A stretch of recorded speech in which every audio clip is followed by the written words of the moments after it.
the I Am Rapaport Stereo Podcast live. You down with Rapaport?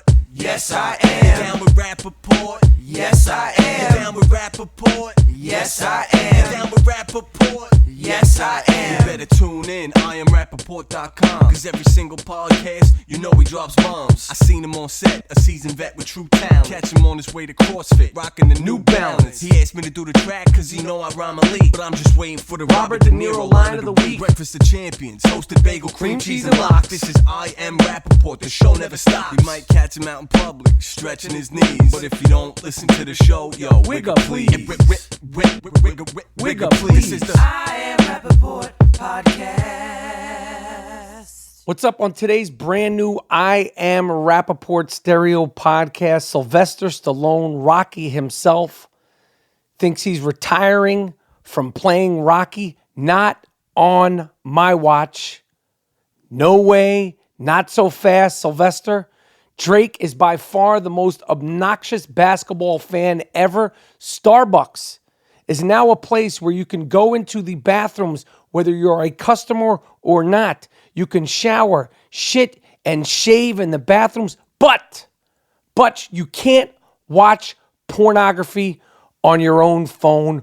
All that, plus the champ is here, the bronze bomber, bomb squad, Deontay Wilder is with me on a dope-ass I Am Rapaport Stereo Podcast interview just a day before his title match with Tyson Fury, live from the Staples Center Saturday night on Showtime. We have the champ in the house from Firehouse 3 in Los Angeles, California. All that and more on a smash mouth, big body, banging I Am Rapaport Stereo Podcast. Miles, Jordan, let me get something real funky. Let me get something real nice. Listen, watching football is fun, but it is even more entertaining when you have a little action on the games. Guys, you've heard me talking about this for weeks, but some of you, for some reason, are still on the sidelines. Whether you're an expert or a rookie, you should be betting at MyBookie. If you're the kind of guy or girl that likes to bet a little and win a lot, especially for the holidays, you can create a parlay bet. Pick 3 teams to win, and if you hit all 3, you can turn $100 into $600. 6 times your investment. There's so much to bet on: college basketball, college football, NBA, NFL, custom prop bets, even sports and politics. You name it, you can bet whether or not. Right now, at mybookie.ag, you can bet whether or not Kanye West will be allowed in the White House before the end of 2020. Sign up at mybookie.ag and they will give you a 50% deposit bonus to jumpstart your bankroll. Use the promo code Rapaport. Also, make sure you follow them at BetMyBookie on Twitter. They personally respond to every mention and DM, and they've given away more than $10,000 in free money to their followers just this football season. Log on to MyBookie right now. Use the promo code Rapaport and get 50% bonus. You play, you win at MyBookie, mybookie.ag. Oh, yes. Oh, hell yes. This is Michael Rapaport, a.k.a. the Gringo Mandingo, a.k.a. the Jake LaMotta of podcasting, a.k.a. the Jeff Ruland of podcasting, a.k.a. White Mike, a.k.a. Bird, a.k.a. the White Chocolatito. And as I said, this is a brand new I Am Rapaport Stereo Podcast. And I hate to start the episode off with some bad news, okay? I usually don't do that. I like to save that for later. But Sylvester Stallone, Rocky, made an announcement on his social media accounts, Twitter, Instagram, and maybe Facebook. But as you know, I'm suspended off Facebook, which we're not going to go down that fucking rabbit hole again today. Those cocksuckers, Jeffrey Zuckerberg. Was it Jeffrey Mark Zuckerberg? You fuck you. But Sly Rock made an announcement on his social media. It wasn't like etched in stone, but he seems to think that he's going to no longer be playing Rocky in any of the upcoming, if there is any upcoming, Creed and or Rocky movies. Miles Jordan, please play the clip from Sly's. That's what he tells people to call him, because who wants to say Sylvester? Sly's Instagram account. Well, this is probably my last rodeo because what I thought happened and has happened, I never expected. I thought Rocky was over in 2006, and I was very happy with that. And then all of a sudden, this young man presented himself, and the whole story changed. It went on to a new generation, new problems, new adventures. And I couldn't be happier because as I step back, as my story has been told, there's a whole new world that's going to be opening up for the audience, for this generation. And thank you very much, Stephen, and definitely you, Michael, for making that possible. Now you have to carry the mantle. I got you, bro. There it is. Okay, see, no. Hell no. See, you may think that it's over, Sly. You may think you're not going to participate. You may think you may be hanging up the gloves, so to speak. You may think you're not playing Rocky Balboa ever again. But you're just confused. You're tired. I understand you're older, and I understand, you shot a long Creed 2 sequel. He just did another film, another Rambo sequel, somehow, some fucking way. And I get it. You're like, it's been 42 plus years. It's time to hang up the hat, and the Rocky gloves. But that's not fucking happening, Rock. You need to go on vacation. I'm sure you have vacation homes in, I don't know, Hawaii and Saint-Tropez and wherever else you choose. Whether you own a home, rent a home, hotels, whatever you want to do. You deserve a fucking break. Creed 2 just came out. You're about to wrap the new Rambo movie, which is crazier than doing another Rocky movie, if you ask me. If you ask me, you playing John Rambo is fucking nuttier than Rocky Balboa trying to box again. Okay? But that's neither here nor there, Sly. The fact of the matter is, it's not over. Unfortunately, it's never over.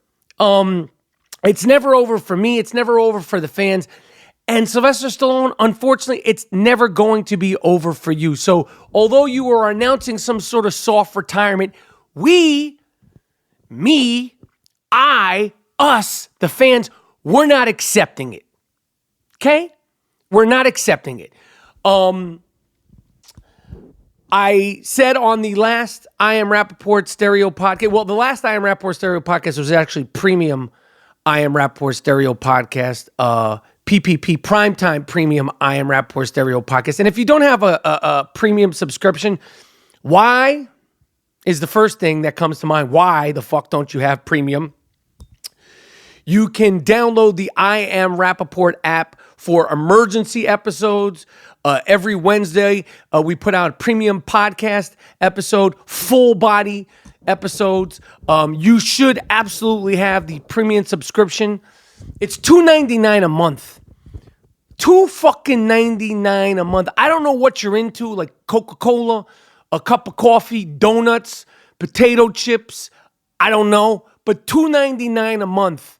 Okay, for that good premium. But that's not what I brought that up for. I brought that up for because the other day, let's just say that. The other day, I announced that I'm looking to, number one, do the I Am Rapaport Rocky Chronicles, the Rocky Rapaport Chronicles, which we're starting next week. We're starting with Rocky 1, and then we're going to go into the underratedness and underappreciated Rocky 2, which is a really, really, really, really, really good movie. Those will be up next week. As I said, I'm working on special guests. I'm doing every single thing I possibly can, including pulling out all the fucking stops for at some point, at some time, to get the Rocky Balboa, Sylvester Stallone on this I Am Rapaport stereo podcast. I am doing every single thing I possibly can. And some people might say, oh, well, why is that a problem? You worked with him in Copland. You were Superboy Babbage, Murray Superboy Babbage. I know, but we work together and then we go about our business. Okay? It's not like I got Stallone's phone number, but I know how to get to him, and I'm doing every single thing I possibly can, including begging, straight up begging. I told them to treat me, Michael Rapaport, not that I'm like doing any kind of con or ruse, treat me like I'm some sort of Make-A-Wish kid. I don't make fun of a Make-A-Wish kid, like not like with anything serious, like a Make-A-Wish kid who broke his foot. And while he's cooped up in the bed for the next 3 months, all he wants to do is interview Sylvester Stallone on his podcast. I said, do whatever the fuck you need to do. Just get him over to the Gloom Tomb.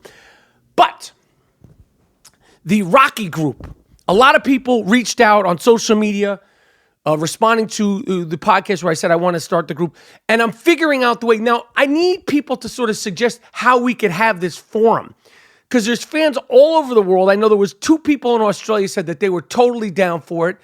There's people all over the place that love Rocky and that would be a part of the group. And I just got to figure out what's the best way to do it. Is it a mailing thing? But I want to is there a way to do like a group face chat type of thing, like a face chat thing with like 30 people? Because I would do it. If anybody knows of an app that does it, I would do it, and I would lead the group. I would listen. And share all my thoughts and insights, and love to hear other people's thoughts and insights about anything and everything that has to do with Rocky films and the whole culture of Rocky. I want to give a shout out to my man Darts Golden, friend of the I Am Rapaport Stereo podcast, hard body Rapapack member. I think they still got my man suspended off of Twitter. But my man Darts Golden, you can follow him on Instagram. A lot of people from the early days of the I Am Rapaport Stereo podcast. Early days, act like it's like in the 20s when we were doing the I Am Rapaport Stereo podcast. Anyway, he's been rocking from the beginning, but I know he and I were communicating. He just rewatched Rocky 1, and we were going back and forth about the beauty of the way that film looks, the simplicity, and the music and all that stuff. So I know he's got a lot to say about Rocky, but I wanted to give a shout out to my guy Darts Golden, who's been rocking from day one. Speaking of getting suspended on Twitter, social media, and things like that, this fucking whacked out right-wing snowflake, Laura Loomer, who I didn't know anything about. Her name's Laura Loomer. She's a fucking right-wing snowflake freak show. She got kicked off of Twitter for talking some crazy shit. She's not like radical like that Alex Jones fuck, but she's some fucking right-wing snowflake. And I call these fucking right-wing fucks snowflakes because their whole thing was like, the people that didn't like Trump, they're snowflakes, they're crying, they're melting. And I'm like, no, you're the fucking snowflake, asshole. You're the one who's whining and complaining about other people whining and complaining about Dick Stain Donald Trump. I ain't the fucking snowflake. You're the fucking snowflake. But they kicked this chick, Laura Loomer, off of Twitter for saying something that they deemed as anti-Semitic. I don't know much about her. I just, but the thing that she got brought to my attention is because this kook, this snowflake kook, has handcuffed herself to the Twitter headquarters in Manhattan. She's making a spectacle of herself. She's out there with a Jewish star sewn onto her blouse the way they did to the Jews in the Holocaust. And, she's screaming and yelling. And I say, don't arrest this fucking broad. Don't arrest her.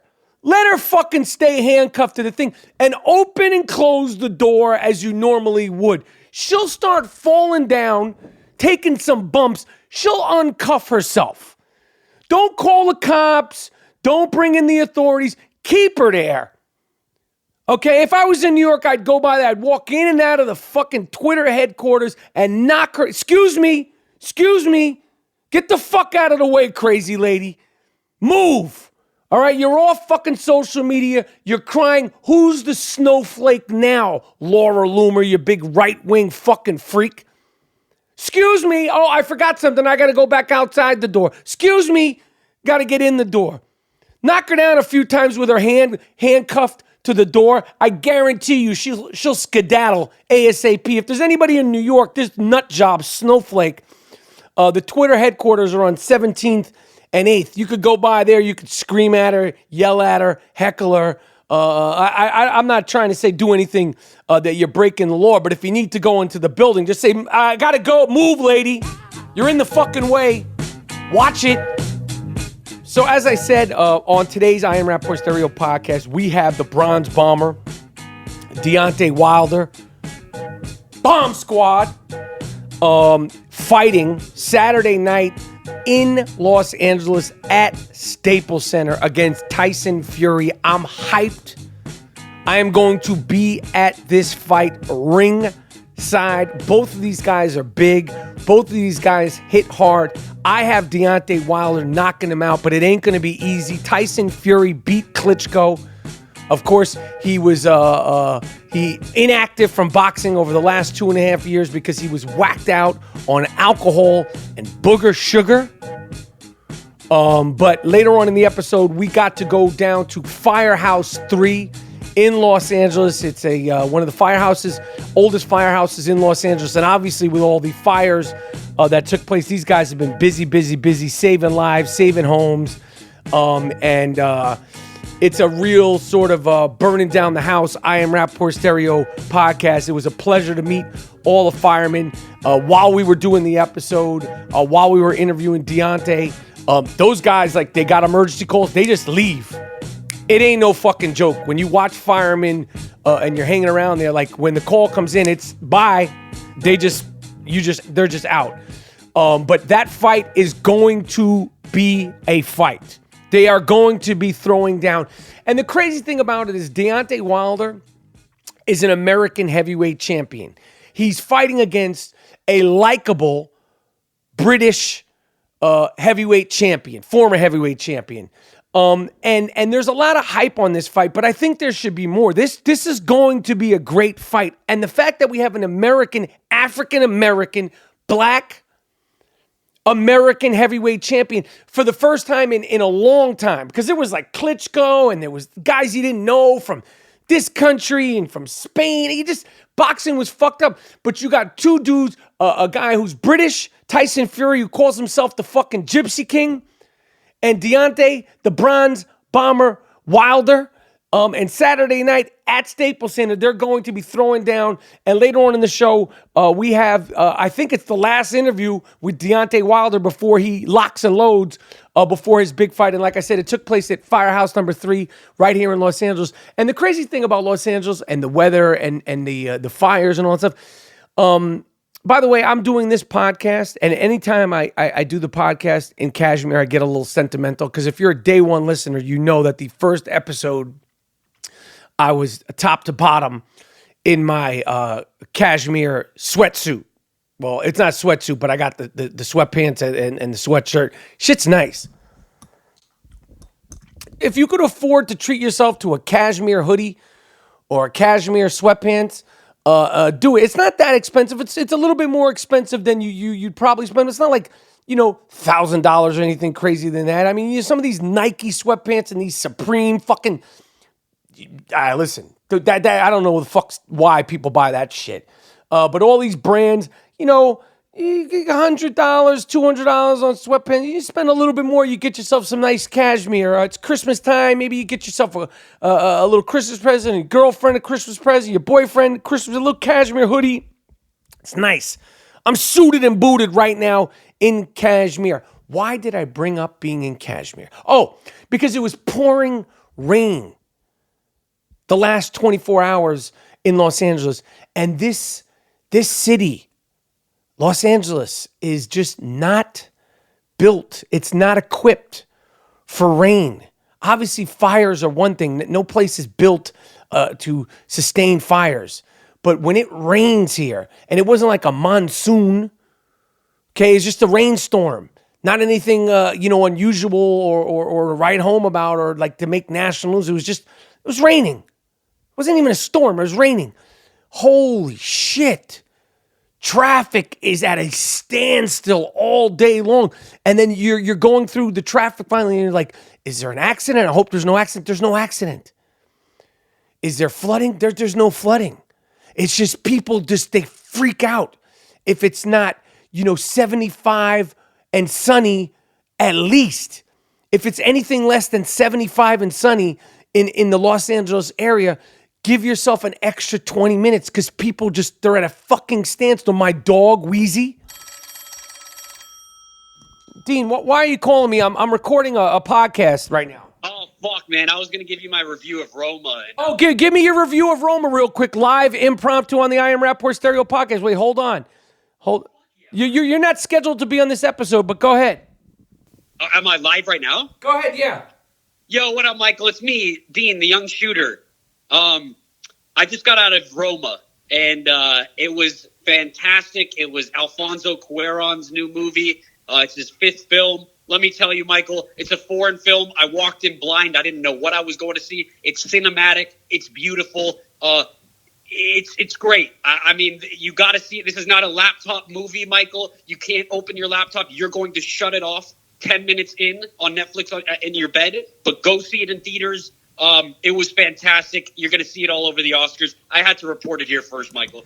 Oh, well, I appreciate that, Dean. Listen, I'm gonna hang up on you now because you're not a part of this I Am Rapaport Stereo podcast. The rain has shut down Los Angeles. It's got people just shook on the yard. And ever since I've been coming to Los Angeles, it continues to just have people rattled. But rain weather is cashmere weather, at least inside. Obviously, when it's pouring rain, you don't want to go outside and ruin your nice cashmere. But when it's raining and you want to get all cozy-wozy in the crib, that's right, I said cozy-wozy in the crib. Cashmere is fantastic, and when it's not raining, cashmere is fantastic for the fall and the winter months, which we're heading into. I Am Rapaport Podcast. So one of my former high schools, Erasmus Hall High School in Brooklyn, New York, the school that Billy Cunningham, Philadelphia 76er coach, player, Barbara Streisand went to, the former owner of the Oakland Raiders, the late, great Al Davis went to. My former high school, Erasmus Hall High School. I'm giving a shout out to my guys at Erasmus Hall High School. Next Tuesday in New York, in Yankee Stadium, the Erasmus Hall football team is playing for the championship in motherfucking Yankee Stadium. Yo, you're playing South Shore High School. Beat their fucking asses, okay? Bring the chip back to Flatbush, Brooklyn. Go E Hall. Go motherfucking E Hall. Yeah, so I just wanted to shout out my guys at Erasmus Hall and the coach and the whole school and the faculty. I'm going to be checking in on the game Tuesday. And all New Yorkers and anybody from Brooklyn support Erasmus Hall to win the motherfucking championship and bring it back to Flatbush, Brooklyn. A lot of people had sent me clips about this on social media. And when I say a lot, I mean a lot. As you know, it's part of the I Am Rapaport Stereo podcast theme song. I am a New Balance dude. I am not a sneakerhead. I am infatuated and fascinated with sneaker culture. I think it's so stupid. I really just think the whole thing with sneakers is ridiculous. But I respect it. So I think it's ridiculous, but I respect it. I think it's totally juvenile and dumb as fuck, but I respect it, if that makes sense to you. I'm a New Balance dude. I rock my New Balance all the time. I have one pair of these Nike, I don't know what they are, but they're comfortable. They're like all black. I rock those all the time. But I'm a New Balance dude. And of course, I'm a New Balance dude because I'm an Ashkenazi Jew. But like Fife said, the great Fife Dog, the late great Fife Dog from A Tribe Called Quest said, I sport New Balance shoes so I could rock a narrow path. Blah, blah, blah, blah, blah, get a size one up your ass. I'm not good with the lyrics, but you know what I'm saying. Anyway, Kawhi Leonard has signed a deal to be the New Balance NBA face. And it's just like New Balance to sign a guy to probably $20 million, $15 million that will not push the brand forward. Nobody, and I'm sorry, New Balance, you know where my loyalty stands. You know I'm a New Balance guy. Nobody will be inspired to buy New Balance sneakers because of Kawhi Leonard. How the fuck, out of all the players in the NBA, how and why the fuck did you go after a guy who can't, well, I shouldn't say can't, who will not speak up? He's shy. He's quiet. Yo, there's nothing wrong with being shy and quiet and introverted unless you're paying them $15 million to wear your sneakers. You'd be better off literally hiring Larry David, Jerry Seinfeld, and Woody Allen as the spokespeople for New Balance sneakers, because really that's your fucking market. Okay? That's your fucking market. Jews with flat feet, like myself. That's why I wear New Balance. Because I'm a Jew with flat feet. Kawhi Leonard is not going to build the business. Nobody gives a... You might love Kawhi Leonard. He might be one of your favorite players. Toronto, stand up, blah, blah, blah, blah, blah. No one wants to be like Kawhi. No one gives a shit. You can't put him on a commercial being like, yo, my New Balances are so dope. Yo, you should get New Balances so you could play like Kawhi. He's not going to say that. In his entire career of the NBA, you've never heard him talk as much as I just did pretending to be Kawhi Leonard. That's a fact. Like I said, again, I love New Balance. You picked the wrong dude. I know they were courting other players, but if you can't get the right player, if you can't get the player to build the brand, to push things forward, because it's an uphill battle. It's a completely uphill battle for New Balance sneakers to make an impact in the basketball market, because they're just not looked at as basketball shoes. They're looked at as running shoes first, high functioning, really good running shoes. Then they definitely are fashionable. They're fly. They have a streetwear appeal to them. And other than that, they got their hiking shit and all that stuff. But that's not anybody listening to this podcast. No one's checking for New Balance of like, yo, I want to get those New Balance joints. I mean, no one really checks for Under Armour Steph Curry's, and that's Steph Curry. Okay, he's Steph Curry. People want to be like Steph, but they might want to be like Steph, but they're like, I'm not fucking with Under Armour sneakers. Now, obviously, he's pushed them forward. They got a lot of accounts, blah, blah, blah, blah, blah. I'm not a fucking sneakerhead. You want a sneakerhead? Go on a sneakerhead show. The point is that New Balance would have been better just locking in Jerry Seinfeld, Larry David, Woody Allen, and me to push the fucking brand forward. Because all four of us wear the sneakers for free. You're not paying me shit. I'm going to wear New Balance whether you're paying me or not, because that's what I do. I wear them. They're comfortable. You think it's just because we coincidentally have all the same fashion taste? Me, Jerry, Woody, and Larry David? No. It's because we're all Jews with flat feet. So good luck with Kawhi. I just think it was the bad choice. I'm not trying to take money out of your mouth, Kawhi Leonard, but he went from Jordan brand to New Balance. What more can I say? One more thing about Kawhi. Last night, the Warriors were in Toronto, and they played the Raptors, and it was a good game. The Warriors wind up losing. Two things that stuck out to me about that game that I really liked was, number one, Kevin Durant and Kawhi Leonard, they guarded each other. They when they could, when they were on the floor, they set out to guard each other, and that's the way it should be. Listen, if you're an NBA player, you're not going to be stopped. You're not going to lock somebody down like Kevin Durant. If you're Kevin Durant, you're not going to lock somebody down like Kawhi Leonard.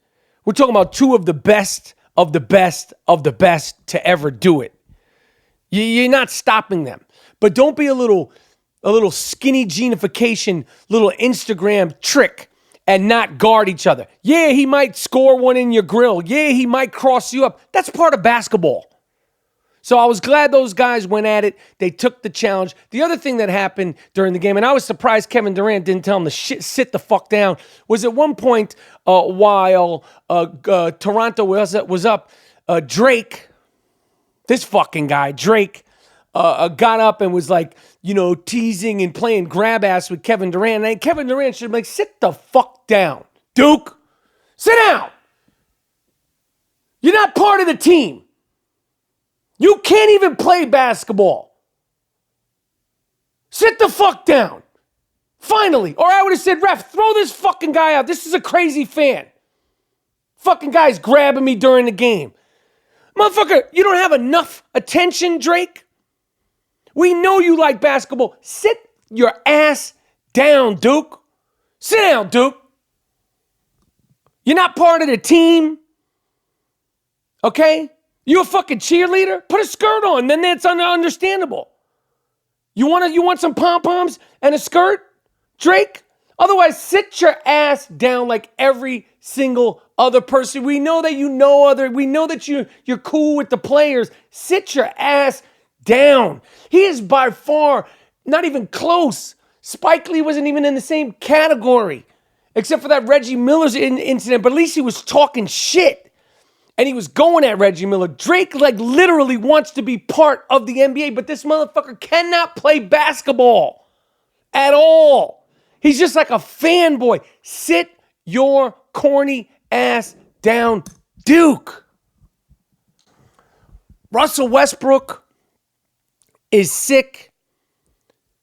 The other day, he had his 107th career triple-double, tying Jason Kidd. And listen, nobody could say anything bad about Russell Westbrook. Listen, what am I going to say? He's a savage. He's relentless. He's a beast. He's all those things. But, and I'm not a hater. Russell Westbrook would kill it in the 60s, 70s, 80s, 90s, any generation. But if you cannot put hands on Russell Westbrook, if you can't hand check Russell Westbrook, if you're at the mercy of a guy like Russell Westbrook, of course he's going to have 107 career triple doubles. He would not have that as easy if he played in the 90s. Speaking of 90s basketball, next week on the I Am Rapaport Stereo Podcast, do I have something special for you guys? It was special for me, so I know you're going to find it special. We have, live from New York, Charles Oakley and Scottie Pippen. Charles Oakley and Scottie Pippen on this here I Am Rapaport Stereo Podcast coming up next week. Oh, shit. I can't wait. And trust me, it lives up to all the expectations and excitement and everything that you could conjure up in your imagination. Charles Oakley and Scottie Pippen in New York. Now, I am a hip-hop snob, a hip-hop fan, and I'm a snob. I'm snobby about what I like in hip-hop. I'm not open to everything, self-admitting. Okay, I don't like everything. I like what I like. I like that boom bap. I like those smackers. I like those bangers. And I don't give out compliments easy. But if you're not hip to these dudes from Buffalo, Griselda Records, Griselda Music, Benny the Butcher, West Side Gun, and Conway, start fucking with these dudes. Buffalo, if you don't know now, you know. Buffalo has a real hood street element to it. Rick James was from Buffalo. Rick motherfucking James. I'm Rick James, bitch. And his first record was called Rick James Street Songs. Okay, and he was talking that Buffalo shit, that funk shit. It obviously wasn't hip hop, but you know, he always talked about Buffalo in his interviews, and he represented Buffalo. And Buffalo has got an element to it that, you know, if you're not from there and you haven't been there, it's the other side of the motherfucking tracks. And these dudes represent Buffalo and that Buffalo hood shit to the fullest. And my man Barr has been hipping me to them for about the last year, and I'm really starting to fuck with these dudes. And this dude Benny the Butcher, I don't know if you heard any of his shit, but I fuck with these dudes. I fuck with this whole movement. I fuck with this whole sound. It's grimy. It's hood. It's street. It's rough, rugged. It's got a sense of humor. They love all things gangster music, gangster films, The Sopranos and all that shit. They've been co-signed by the late, great Prodigy, Wu-Tang, Raekwon and them. They fuck with them. They sort of co-signed them as those next dudes. Put out a bunch of music, but Benny the Butcher, this joint called Butcher on Steroids, which came out last year, dope. Record called A Friend of Ours, dope. And he just put out another joint called Tana Talk 3, dope. And this is from the record Butcher on Steroids. I love this shit right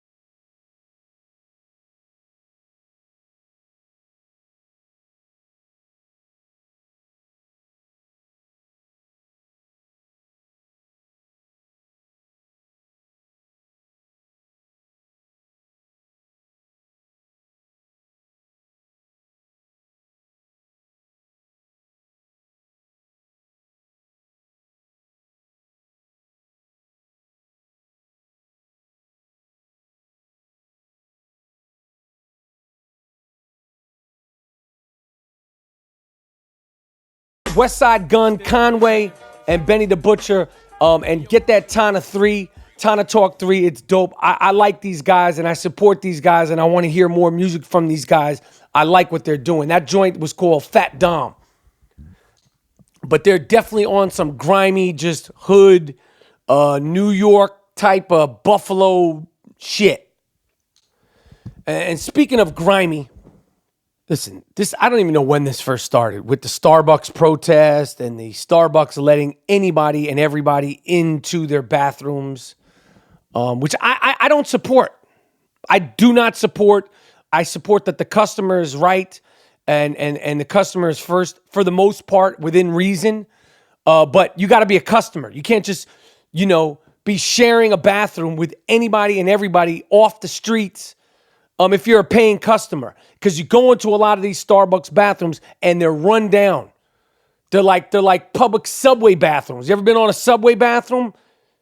The only reason why to go on a subway bathroom is if you are truly going to shit your pants. If you're a grown man, a grown woman, it's got to be an emergency situation for you to go in a subway bathroom. Starbucks bathrooms are turning into that. And the sad thing about it is the young kids, most of the people that work at Starbucks, they're 18, 19, 20, in their 20s. Now they have to be good at making lattes, making hot chocolates, and scrubbing toilets for people that can go in there. And there is no questioning what they do in there. You can be in there giving yourself a bird bath. You could shave. You could shit, piss all over the floor. I don't like to talk like that, but that's the reality of it. My favorite Starbucks in Manhattan, the bathroom, most of the time when I go in there, it's disgusting. And it's not fair to the customers. It's not fair to the people that work there. But, I've talked about that ad nauseum on here. But now, one of the perks about going into a Starbucks, whether you're a customer or not, is they have free Wi-Fi. Okay? They have free Wi-Fi in Starbucks. But apparently, going into Starbucks and watching porn is some sort of thing. So starting next year, people will no longer be able to watch porn at Starbucks because they've identified the sites that they go on and all that stuff. And they're somehow, some way blocking certain sites, certain kind of sites while you're in the Starbucks. So let me get this shit clear. You can go into the bathroom and do whatever you want. And if that means choke your chicken, that means choke your chicken. If you want to go in there with a woman, whether you're a customer or not, a man and a woman, or a man and a man, or a woman and a woman could go in there. They could freak off in the bathroom because they're not asking questions. It's a no question, no foul situation. But you can't watch porn in the Starbucks. And who the fuck is going into Starbucks to watch porn? Now, I'm going to be honest. Every now and then, I'm not a big porn guy. If I was a big porn guy, I would say it. But every now and then, I go on the sites. I check out what's going on. If I'm, away from my, my wife, maybe in a hotel room, and doing the big three. And, I see what's going on there. Or, maybe she's away, I see what's going on. But it's not like a thing. And I only do it in the privacy of my own home and or a hotel room. What kind of freaks, what kind of sick fucks are going into Starbucks and watching porno that the authorities had to be made aware of this, and now they have to shut that down? And apparently now the porn sites, YouPorn, which is a big free porn website, which I don't fuck with. I don't fuck with free porn. I believe in paying to play, and you get what you pay for. Okay, that's just how I get down when I dibble and dabble in my porn. Apparently, YouPorn is like, well, fuck you, Starbucks. They're making all their employees and encouraging their employees and to only shop at Dunkin' Donuts. So Dunkin' Donuts is now the playground you can go to get a latte or an iced mocha or a decaf cappuccino, a muffin, a couple of jelly donuts, and choke your chicken. That's your all-purpose place to go to is Dunkin' Donuts. And apparently YouPorn is like, fuck you, Starbucks. We're down with Dunkin' Donuts. I am Rapaport Podcast.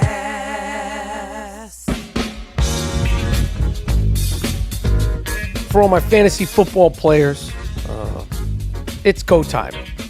It's make or break the playoffs. Some of you might be out of the playoffs.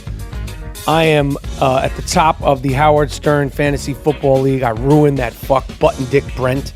Feel free to harass him on Twitter only. His name is Brent Hatley, the Stern Show. You'll find him. And he loves being called button dick Brent. And if you want to add a little beat to it, you call him button dick Brent Berry. And Sunday's the first night of Hanukkah. Happy Hanukkah. To all the Jewish listeners out there. And hopefully that will be the night that Joe Button, rapper, podcaster, reality show, love and hip hop guy, my guy, I fuck with Joe Button. Hopefully that will be the end of his run in what I refer to as my money league, because I am playing Joe Button in fantasy football Sunday in what is a win or go the fuck home game. Either I beat Joe Button and I make it into the playoffs, or I'm out of the playoffs. If I lose, I'm a loser with Joe Button, and we're both out of the playoffs. But I don't plan on that happening. I plan on sending Joe fucking Button home and to stuff his face with some matzo ball soup, because it'll be the first night of Hanukkah. Wish me luck. I am Rapaport Podcast.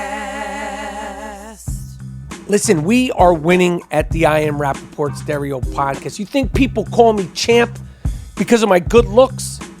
Betting on sports makes these NFL games a little bit more interesting. The Gringo Mandingo, I'm giving you my favorite NFL picks of the week, and I have been kicking ass all season long. I'm doing it at sportsbetcollective.com. sportsbetcollective.com with commentary you will not find anywhere else. Listen, my first pick is free. Sign up for a newsletter with free weekly picks from top experts, giving you a betting advantage on the latest NFL, college football, NBA, college basketball, and hockey games going on now. I am joined by a credible cast of sports media experts, professional sports bettors, retired athletes, and sports-obsessed entertainers. So whether you're a seasoned shark or a total sports betting beginner, sportsbetcollective.com provides an affordable way to help you beat the odds no matter what the size of your bet is. Catch all of my picks, my winning picks at sportsbetcollective.com. Bookmark that shit. Thank me later. Miles, Jordan, please give me the sick fuck of the week theme song.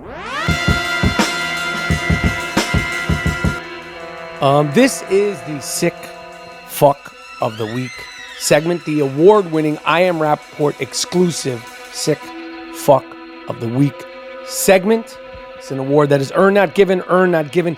They are stacking up, folks. There's so many sick fucks that I haven't even been able to get to. And as you know, we are coming to the end of 2018, and we have to make the tough executive decision on who will be. And there ain't no ties in this. There's one person, one man or one woman will be crowned the 2018 sick fuck of the year. Okay? But we're not there yet. Right now, we're going to start in Florida. Shocking, I know. Dania Beach, Florida. A woman named Shanita Wilson, 37 years old. And if you look up Shanita Yvette Wilson, she was in the Florida Dollar General, the little shopping store. She pulled a knife on a customer, a lockback knife from her purse. She opened it and threatened a man and said she was going to gut him. Those are her words. She said she was going to gut him. And the reason why this sick fuck whipped out a knife in public and threatened to gut him is because she said that the victim farted too loudly. That's right. No, he didn't shit his pants. He farted loudly. Luckily, it wasn't me. Now, she probably wouldn't have heard what I got cooking, but she'd have smelt it. Because I'm telling you, I got some weird sort of growth or some worm situation growing in me. I have oil-based farts. Okay? And they're mean. And they are silent but deadly. And when I say deadly, I mean deadly. They linger. They linger around. But this sick fuck, she whipped out a knife and threatened to stab the guy because he farted too loudly. Congratulations, Shanita Wilson. You are now on the I Am Rapaport Stereo Podcast Sick Fuck of the Week list. Next up, a guy named Donald Nixon, who is legally blind, has a full-blown lawsuit, a class action lawsuit. Motherfuckers will do anything to get ahead in this world. This sick, legally blind fuck is trying to sue Playboy, Playboy.com, and all things Playboy because he says the website discriminates against the visually impaired because it isn't accessible for everybody. Duke, you're blind, motherfucker. What do you want them to do? Braille porn? What do you want them to do? Spell it out for you? Is that what you need? No, you're looking for a buck. Turn on Playboy. Listen to the moaning and groaning. That should be able to get you off. You're obviously a horny motherfucker. And now you're a horny, sick fuck of the week. Okay? That's what you also are. I can't even believe this could go so far to make it into a lawsuit that I could find out about. That the sick fuck of the week community would be able to track down and send to me. Court dismissed. Case dismissed. Walk into the court with your service dog, you horny fuck. What are you doing to that dog? Why are you trying to go on Playboy? You're legally blind. Figure it out. In Manhattan Beach, California, sick, terrible, sick fucks. Beautiful Manhattan Beach. They got the beaches. A dolphin was found dead on the beaches of Manhattan Beach, California, when the Marine wildlife rescue group went to retrieve the dead dolphin. They realized that the dolphin had been shot with a handgun. Some piece of shit, somehow, some way, shot a dolphin. You animal. You sick fuck you. There is a $5,000 reward for information that leads to the conviction that shot the dolphin. He's still on the loose. The dolphin died from a gunshot wound. Not a hunting thing, not a fishing thing. Somebody shot a dolphin. Lock him up. And everybody knows that I love monkeys. Well, not everybody. I love monkeys. I love gorillas. I love monkeys. I love the animals. I don't like cats. We know this.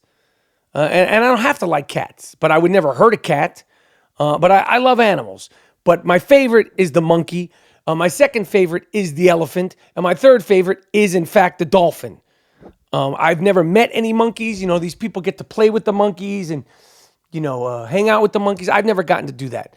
But we have a sick fucking monkey on our hand in India. A monkey outside the Taj Mahal in Agra, Agra, India, snatched a 12-day-old baby from a mother's arms and fatally bit him. What are you doing, Duke? What the fuck are you doing, Duke? You biting little kids? The little baby unfortunately died of injuries at a local hospital. Monkeys roam free in India. They are almost treated like squirrels in certain parts of India, like pigeons. They're just out there. Hold your fucking head, Duke. What is you doing? We need to catch this sick fucking monkey, and unfortunately, you got to put this fucker down. Okay? Killed a 12-day-old baby. Unfortunately, nothing funny about it, but there is a monkey, a sick fucking monkey on the loose outside the Taj Mahal in Agra, India. All right. The champ is here. The champ is here. Listen to this clip. Okay, before I get to the interview with Deontay Wilder, it's gotten heated and hyped between Tyson Fury. Tyson Fury's always talking about his people, and they've been fighting, and how they've, they fought so hard, and this, that, and the other. And this whole concept finally came to a head because Deontay Wilder is from Tuscaloosa, Alabama. Okay, he's from the bottom of the South. Okay, he came apart, so he got offended like, yo, you're talking about your people.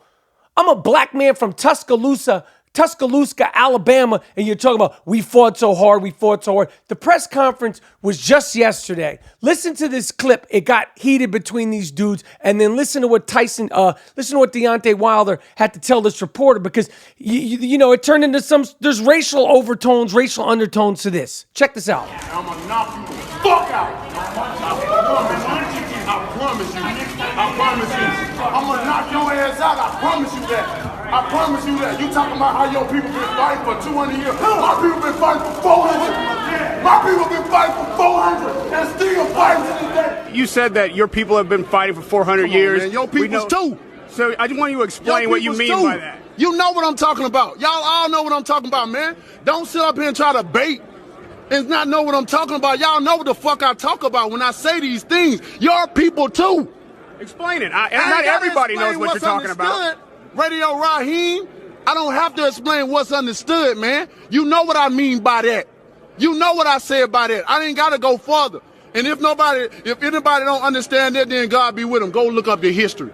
But we have the champ right here. The champ is here. Coming up next on the I Am Rapaport Stereo Podcast, live from Firehouse 3, where the heroes live, where the heroes save lives. The Los Angeles Fire Department. Coming up next is the champion, 40-0, 39 knockouts, 40-0, 39 knockouts. He is fighting Tyson Fury Saturday night on Showtime. I will be there ringside. They are going to be thumping and throwing down. Coming up next, Bomb Squad, my man Deontay Wilder. All right. Live from Firehouse 3, Bomb Squad. Before we get into this fight, which I'm excited about, because I like shit talkers. And this guy you're fighting he's a big time shit talker. So I like to see big time shit talkers, especially British ones, get their asses kicked. Joshua, before we get into this fight, what the hell happened with the Anthony Joshua saga? You got your guy over here. He knows all the answers. Yeah. And can you just give me the long and give me the short version of that? I'll definitely give you the short version because it's all about me and Fury. And the shortest I can get with it that they didn't want to fight. You know, when you offer a man $50 million and they didn't accept it when they asked for it, he asked for this. He asked for the 50. He said, give me $50 million and you got to fight. So we said, hey, here you go. You know, and he didn't want to take it. And when you get their team to offer me $15 million flat fee with a fight of this magnitude and we accept and they don't take it, then that shows your character. That shows you didn't want this fight in the first place. Because let's face it, I got a 98% ratio of knockouts. You know, I do what I say I do. And people are scared of me in this sport, which they should be, you know, because I'm not of myself when I enter in that ring. I'm someone else, you know, until it's over with. And people don't understand that. They don't know how he's able to have a mindset of so strong to be able to say he's another person instead of himself, you know. Many people, you've seen many people that does their profession, whether they're in the sport or whether they just doing whatever, and they say they're someone else. They become something else. It's not them, you know. And the same thing with me. That's what makes me stand out amongst the rest. That's what makes me unique amongst the rest. And, you know, they fear, you know, nowadays these guys don't want to lose their O's. They don't want to tarnish their records and different things like that. And I just never understand it because even the greatest, even the best of the best have lost and came back. That's how you become second time, third time, fourth time champion of the world. So it's nothing wrong with losing. You know, a person would give you more credit when you in there, when you go in there and show heart and bravery. Just like we're in the fire station, you know, they show heart and bravery each and every time they have to go out and put these fires out. And that's a task. That's a battle in itself because they're risking their lives, you know. Same way with boxing. It's okay to risk certain things, you know. And because when you come out and you've done that and you've showed bravery, you're a hero. So, heroes. This guy you're fighting, Tyson Fury, he's got a good story. He's got a good accent. Got a good father to interview on the All Access. He's got a lot of shit to say. You know, he pulls at your heartstrings. He seemed you guys have been doing the world tour dance. He seems like a likable dude. When you're up against somebody, like you could feel somebody's energy, especially you guys are reading each other's energy. What have you taken away from him so far? Besides, and first of all, does his breath stink? You crazy? Because he's all up in your grill. Like, does his breath stink? That's the first question. Does he need mouthwash? Does he need like a hard hitting mouthwash? I just, you know, when you up that close, when you have all the adrenaline rush, you know, my sense of smell just I can't recall me smelling his breath like okay. All right, it's okay. We could say his breath is it it's could fine. have been, but you know, at that moment in time, like you know, all that goes out the window. You don't care if a person stink or not. You want to beat his ass. So what are you getting from him? Like, you know, when you're up close to somebody, like, you could read their eyes. You could read fear. You could read not Most fear. Definitely. What are you getting from him so far? He's definitely terrified. He's definitely fearful of me. You know, you can tell how the way he put his words. You know, he's not specific about what he says and how the words that he says, the manner that he put it in. You know, when you speak into the universe and you put certain words out, it will give you what you ask for. That's why you must be specific. That's just like God. If you ask him for a new job, you got to be specific about that job, you know, and about what you want, because he'll give you just that. And you're like, man, now I wanted a new job, but it don't have this. But you didn't ask of me. You have not because you asked not, my son. You know, and when I see him, you know, I've been doing this for a very long time, 40 fights in. So I've seen many, just basically I know what fear looks like, I know what it feels like, and I know what it smells like, you know. And now he did call you the B word. That's a brave thing to call the champ. I didn't like it. I felt it was very disrespectful. He called you the B word. Did you want to smack fire out of his ass? No, not necessarily. In that moment? Not necessarily, you know. Has anyone ever called you that? I mean, I know that internet troll that you beat up, he might have said that, but that was a stunt. I mean, it's part of boxing. You know, words. That's a bold word to be saying. It's a bold word, but you're gonna be punished for that though. That's the thing about it. This is not something that he said that then I might not see him again. Right. So I have to act on response. Right. This is a certain thing that I can react later when it's time for the ring, and this is the time. Saturday night is the time. Yes. That everything that he said, I can apply it against him. You know, he can't stop it. Right. This is a sport where I can whoop your ass and get paid for it. It's an amazing sport. You know, I can really beat you to the end of you and get paid while doing it. You know, it's nothing else that can be said with that. So he can say what he wants. I need him to say certain things to feel confident in himself. You know, certain things that people will say to you, you don't have to react to that. Right. You know what kills a person?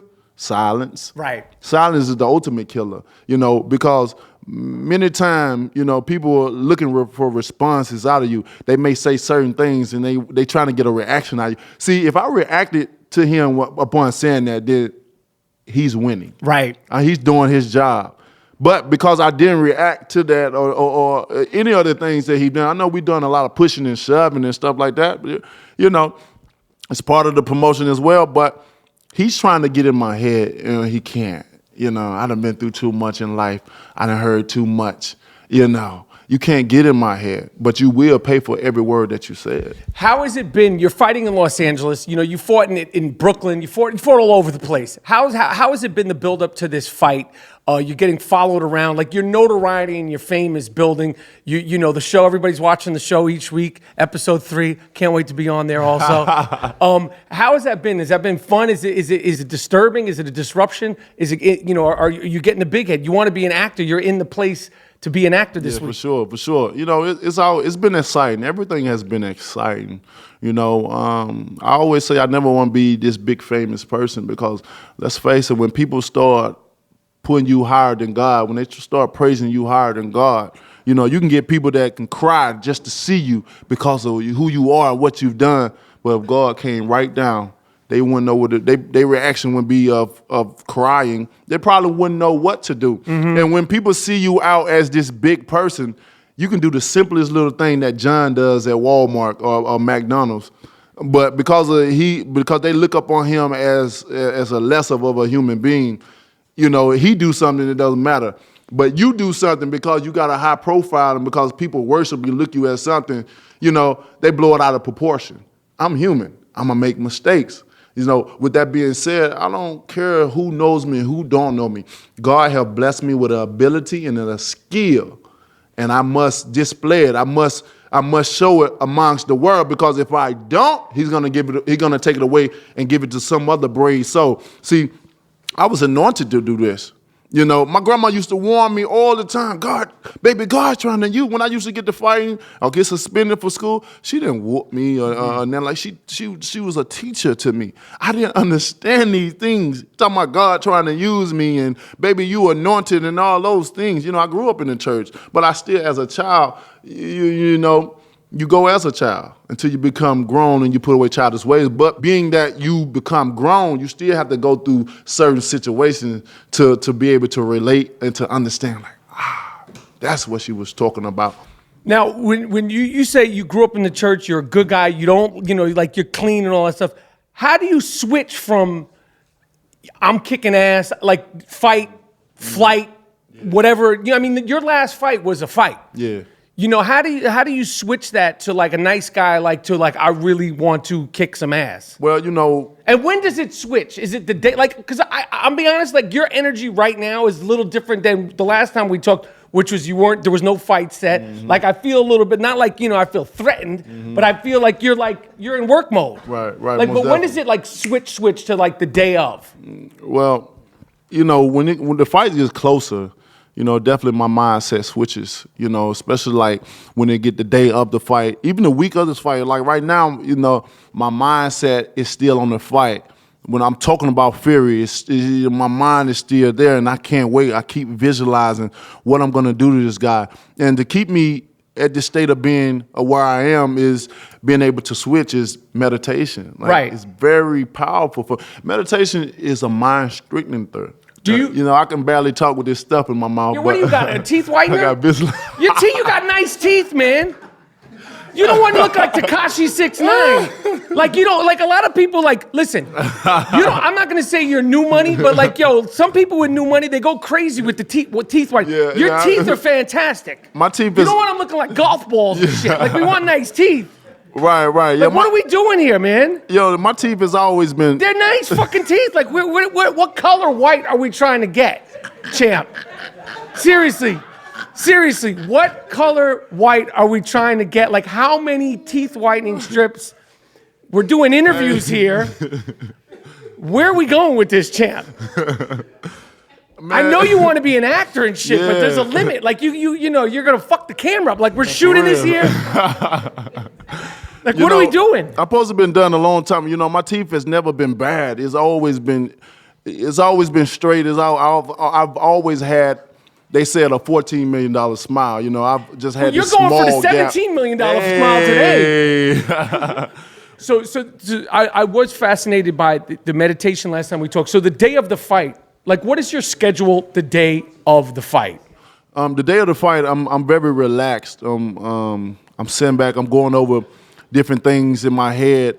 You know, the day of the fight is the easiest because I'm mostly to myself. You know, I got my people come in to check on me, make sure I have food and different things like that. But it's solely about preparing my mindset of what I want to do in the ring in a couple of hours. You know, it seems like everything goes by so fast when it's the day of, you know, because the anticipation has been so high. The day goes by fast?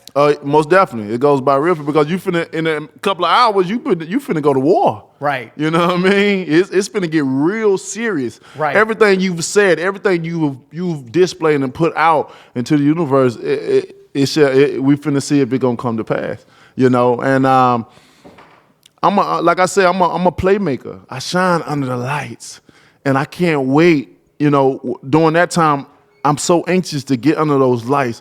I'm so anxious to be able to display the talent that God blessed me with amongst the world. Like I said, we've been promoting this thing. We've been talking shit. In this sport, it's gonna be a loser and it's gonna be a winner. Most of the time, it be a tie. But I ain't in the business of a time with no one. You know, so come on that night. I'm looking forward to doing what I've been meditating and what I've been saying that I was going to do. How has your camp been? Have you done anything different in this camp that you did in the other camps? I mean, the only thing about this camp, other camp, I've been so happy. Really? Oh man! Why do you say like specifically that you've been happy?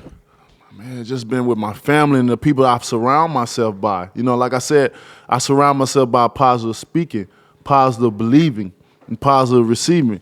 And with all that being said, you get positive results. Everything, every day I'm positive. Every day. Even when things don't go my way, I have to be optimistic about the situation and still go. You know, why worry about crying over certain things? Because crying don't resolve nothing. Being mad at something don't resolve nothing. You have to do it. You know, to be great everyone has greatness in them is determined by your service. If you don't apply your service, then you don't know what your ability of doing. So you don't know how great you are. You know, if you don't believe in yourself, you don't know how great you are. You can't rely on others to say you this and that. And you know, it couldn't be true. You know, so many people worry about what other people say and how they feel about you instead of your own self, loving yourself, believing in yourself, worrying about yourself. Your last fight, like I said, it was a tough fight. It was you were tested. You were in there with a crafty, tough. The second best heavyweight in the world. Have you watched that fight since then? I mean, I done probably watched that like 100 times, man. What did you learn about yourself from that fight, Nothing. both technically and emotionally? I to be honest, I didn't learn nothing about myself, you know, because I already knew what I was able to do. And I know being said I ain't learned nothing about myself can come off a crazy way, but I'm only being honest. I'm only speaking for myself. Can nobody tell me about myself? You know, everything I did in that fight, I knew I had the capability of doing. That's what visualization brings to you, a mind strengthener. You know, it brings a mindset that man, I be trying to explain certain things to people so they can understand. I try to break it down so a child can understand, but sometimes I don't have enough words in my vocabulary to really break it down, or where people can really understand what the hell I be saying. You know, with breaking my mindset and being able to do. When Ortiz got me in the situation that I was in the 7th round, I was coaching myself. I wasn't worried. I didn't panic. I was coaching you can do it, Deontay. You can hit him. All right, where the referee at? All right, make sure you hit him. Don't let this referee stop this fight. That was going through my head. That was my inner self telling myself, coaching myself during this time. So when it was over with, I'm shaking my head. I say, nah, baby, you got to do better than that. That's what I was doing. You got to do. And then when I came out, I still did the same things that I was doing before that happened.